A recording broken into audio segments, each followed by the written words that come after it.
Hello students and welcome to the next video. इस video में हम आपके साथ TIFR 2023 में आए हुए रील एनालिसिस के क्वेश्चंस के सॉल्यूशंस को डिस्कस करेंगे। तो चलिए इस वीडियो को शुरू करते हैं।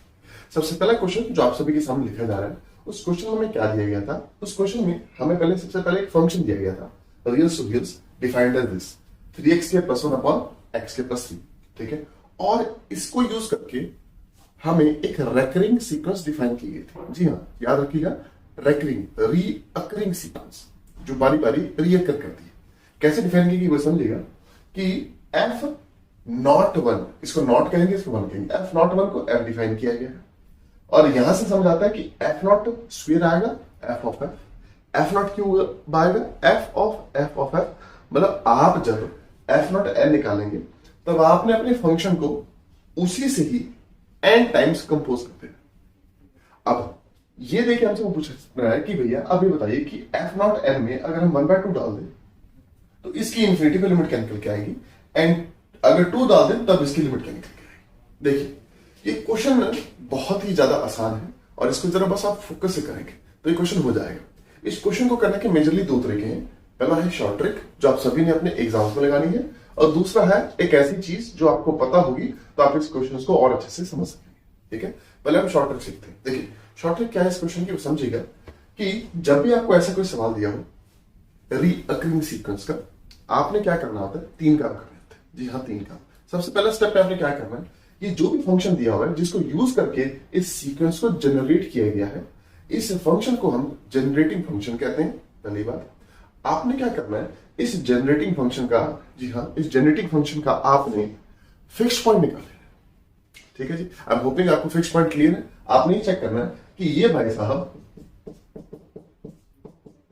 एंड x ये दोनों बराबर कब, ठीक है, उन नंबर्स को हम इस फंक्शन का फिक्स पॉइंट कहते हैं। ठीक है जी, आप क्रॉस मल्टीप्लाई कीजिए तो आपको क्या मिलेगा, x के +1 इक्वल टू यहां मिल जाएगा आपको x³ + 3x। ठीक है, उसको उधर ले आइए तो क्या बन जाएगा, x³ - 3x² + 3x एंड -1 = 0।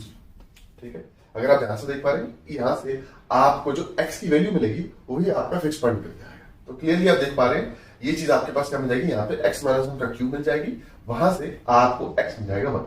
मतलब हमारे इस गिवन फंक्शन का जो फिक्स पॉइंट निकल के आ रहा है वो 1 निकल के आ रहा है। एक बात, ठीक है जी। अब जब आपने फिक्स पॉइंट निकाल लिया है, स्टेप 2 में आपने क्या करना है, स्टेप 2 में आपने अपने फंक्शन का अगर हो सके कोई रफ सा ग्राफ ड्रॉ कर लेना। इसका ग्राफ ड्रॉ करना काफी आसान है। कैसे, आप फोकस कीजिएगा। सबसे पहले इसकी 0 की वैल्यू आप चेक कीजिएगा। 0 जैसे आप डालेंगे, है ना, इसमें आउटपुट 1/3 आएगा। ठीक है, एक बात। नंबर 2, ये एक इवन फंक्शन है, x2 - x करेंगे कोई दिक्कत नहीं होगी। इस फंक्शन का आप डेरिवेटिव निकालिएगा। ठीक है, इस फंक्शन का जब आप डेरिवेटिव निकालेंगे तो आप चेक करेंगे कि ये फंक्शन 0 to ∞ में इंक्रीजिंग आएगा एंड -∞ to 0 में डिक्रीजिंग आएगा। इतनी इंफॉर्मेशन से आप इसका ग्राफ ड्रॉ कर सकते हैं। इसका ग्राफ कुछ ऐसा निकल के बस ध्यान रखिए। ठीक है, ये जनाब 0 पे वैल्यू लेंगे 1/3।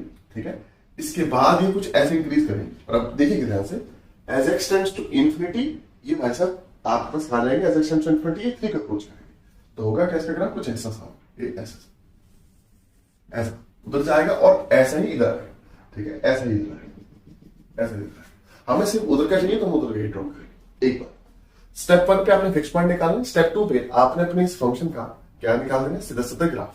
अब आपने क्या करना है, आपने एक स्ट्रेट लाइन ड्रॉ करनी है y = x। जी हाँ, y = x जहां जहां आपके इस फंक्शन को काटती है वही पॉइंट्स आपके फंक्शन के फिक्स पॉइंट निकल के आते हैं। तो y = x ड्रॉ करें। जैसे आप y = x ड्रॉ करेंगे ना, वो कुछ ऐसे निकल के यहां से, ये y = x। ठीक है, ये होगी y = x।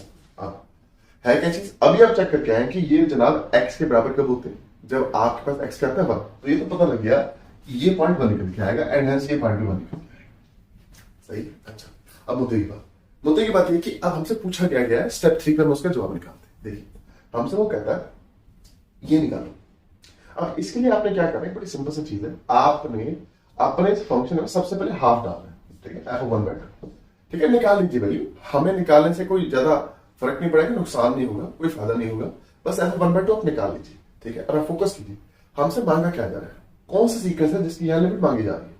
उस सीक्वेंस का पहला मेंबर ये है, दूसरा मेंबर क्या आएगा, f of 1/2, तीसरा मेंबर क्या आएगा, f of 1/2 एंड इसकी जो लिमिट है वो हमसे यहां मांगी जा रही है। अब इसको हमने निकालना कैसे, बहुत आसान है, वो समझिएगा।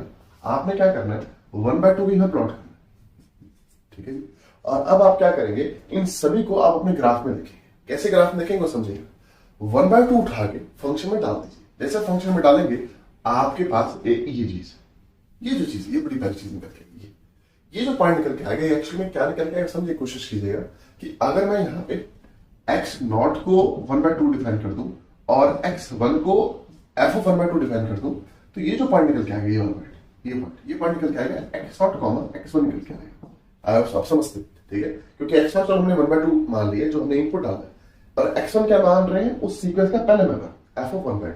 तो ऑफ कोर्स ये पॉइंट जो निकल के आएगा x0, x1 निकल के आएगा। अब आप क्या करें, y equal to x line की तरफ चलें। y equal to x line की तरफ आप चलेंगे जब ये पॉइंट मिलेगा, ये पॉइंट, और अब ये पॉइंट क्या मिलेगा समझिएगा, इसकी हाइट और इसकी हाइट सेम है, तो इस पॉइंट का y कोऑर्डिनेट क्या आएगा, x1 आएगा। y इक्वल टू x लाई कर रही है, ठीक है, तो इसका x कोऑर्डिनेट भी x1 आएगा, तो ये पॉइंट आएगा x1, x1, ठीक है। अब आप ऊपर चलिए, ऊपर चलेंगे ना, तो ये जो पॉइंट निकल जाएगा, ये पॉइंट आपको इस पर निकल जाएगा x1, x2, ये पॉइंट आपको मिलेगा x1, x2, सही है। और x2 क्या है, x2 अभी आपने निकाला, ये x2, सही है। और अब आप ऐसे करिए, ऐसे ही चलते चले जाइए, आगे चलेंगे, ये पॉइंट मिलेगा x2, x2, ऊपर जाएंगे आपको मिलेगा x2, x3, और ऐसे चलते चले जाएंगे, तो आपकी जो सीक्वेंस है ना, इधर उधर करते हुए सारे के सारे जो पॉइंट्स हैं वो एक्चुअली में 1 पे जाके कन्वर्ट कर जाएंगे, जिससे आपको पता लगेगा कि इस सीक्वेंस की जो लिमिट निकल के आएगी वो 1 निकल के आएगी, ये पॉइंट, ठीक है। और ये ध्यान रखिएगा, ये काफी तेज तरीका है, अगर आप इन तीनों स्टेप्स को याद रखते हैं, ऐसा क्वेश्चन कभी भी रुकेगा नहीं आपका। अब हम आगे चलते हैं, इसके सेकंड पार्ट को डिस्कस करते हैं। सेकंड पार्ट में वो क्या कहता है, सारा सवाल सेम है, लेकिन अब वो क्या कहता है कि अब आप 1/2 की जगह 2 डाल दीजिए, ठीक है जी।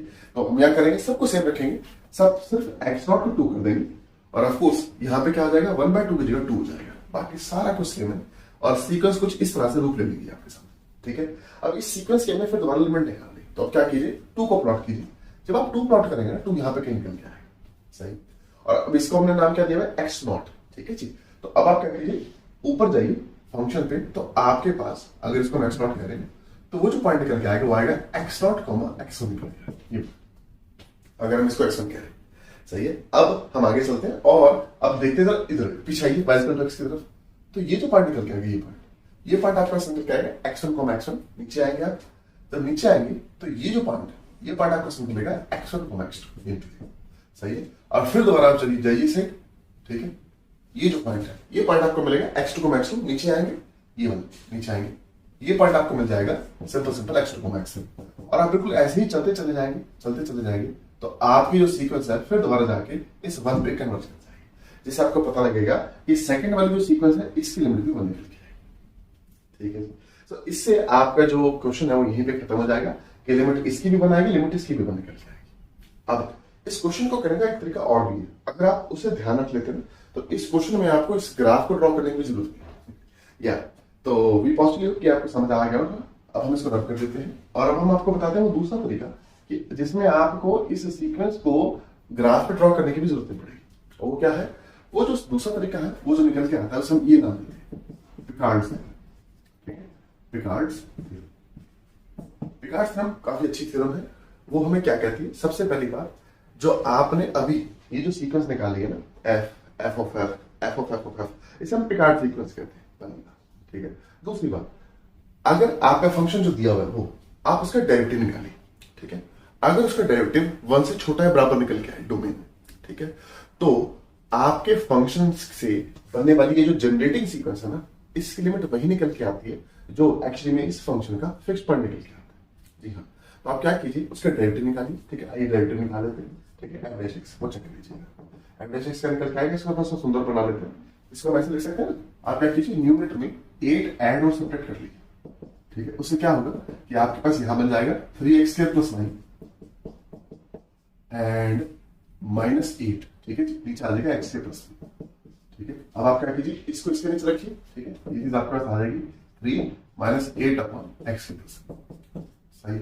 आप इसका डेरिवेटिव निकाल लीजिए। इसके जब आप डेरिवेटिव निकालेंगे ये खत्म हो जाएगा, इन भाई साहब में -8 बाहर रखिए, नीचे आ जाइए, ये इसका स्क्वायर कर दीजिए, इसका स्क्वायर कर दीजिए, इसका स्क्वायर करिए, ऊपर चलते हैं हम लोग, ठीक है। ऊपर एक पार्ट तो 0 हो जाएगा, दूसरे में माइनस निकल के आएगा, माइनस इंटू इसका डेरिवेटिव, जब नीचे वाले का डेरिवेटिव करेंगे वो 2x हो जाएगा, इन दोनों को काटेंगे तो ये चीज प्लस हो जाएगी, बाहर 16 हो जाएगी, इसको अंदर ले आओ, एवरेज एक्स। अब आप जब इसकी रेंज निकालेंगे तो आपको देखिएगा कि एक्चुअली में लेस इक्वल टू 1 मिल गया इसकी रेंज, ठीक है। तो उस समय पता लग गया कि हाँ पिकार्ड थ्योरम जो है वो अब लगनी शुरू हो चुकी है। तो पहला स्टेप क्या है पिकार्ड थ्योरम का? सबसे पहला स्टेप कि आपके पास सीक्वेंस ऐसी बननी चाहिए कि जेनेटिक सीक्वेंस हो, रिकरिंग सीक्वेंस पहला। नंबर 2, आपके पास जो फंक्शन है जिससे आपने सीक्वेंस को बनाया है उसका डेरिवेटिव 1 से बाउंडेड होना चाहिए, ठीक है। नंबर 3, अगर ये सब हो रहा है तो हमारे इस गिवन फंक्शन से बनने वाली जो सीक्वेंस है आपके इस फंक्शन के फिक्स पॉइंट पे ही कन्वर्ज करेगी। और आपको पता ही है कि इस फंक्शन का जब हमने शुरुआत में फिक्स पॉइंट निकाला था तो वो बंद कर गया है, जिसकी वजह से ये लिमिट भी बनाएगी, ये लिमिट भी बनाएगी, आपको कुछ भी करने की जरूरत नहीं, ठीक है। पॉसिबली हो कि दोनों तरीके आपको बहुत ही अच्छे से समझाए होंगे। अब इस क्वेश्चन के बाद हम आगे चलते हैं और अगले क्वेश्चन को मिलकर जरा डिस्कस करते हैं।